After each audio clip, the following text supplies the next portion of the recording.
this meeting, and this was a dinner or lunch in the Jeleński apartment, and we were then with some other writers, with Wojciech Karpiński and Barbara Torunczyk, and we were then the young writers. So this was a long time ago.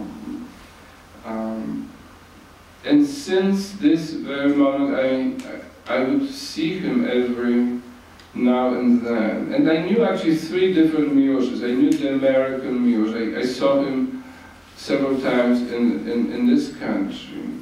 Once, we read together in this country twice. Once at this PEN conference that Anna mentioned in January of '86 in the Cooper Union. This was a very beautiful reading. It was 1,000 young American poets in the audience.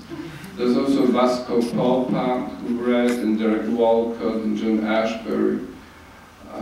It was a very memorable moment, I think not only for me, but for the others, for those who are still alive, not all are.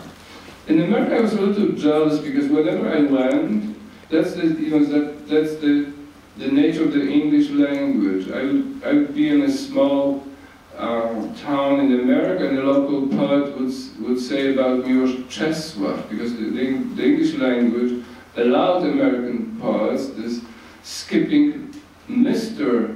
Czesław. In Polish, I was never na ty. I never entered this intimacy of addressing him as Czesław. He was always Pan Czesław for me. Yeah. And I was jealous, there's this provincial American poet, and he says Czesław. What is he thinking? That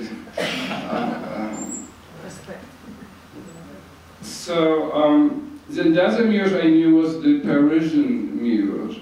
Since I met him rather late in the mid or early 80s, this was after the Nobel Prize, and whenever he came to Paris, he had this princely appearance. There would be in the Polish emigre community, there would be this whispering, Milosz is coming, Milosz, and he would give a reading in the Palotyni. Palotyni was a hall in the seventh district of arrondissement of Paris, and he would read his poems, and he would be received as a prince, because he was this freshly, this new Nobel Prize laureate. And then when once something very strange happened, which I still cannot explain, this is an anecdote. I have an anecdote.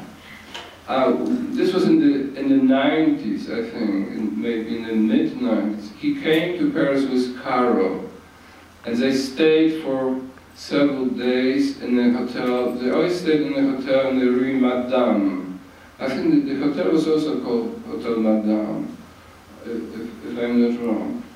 And they had plenty of free time, and I had my writer's life. I had free time too, which I could fill with writing, but as you know, you don't write every day. So once I took them for a long excursion in the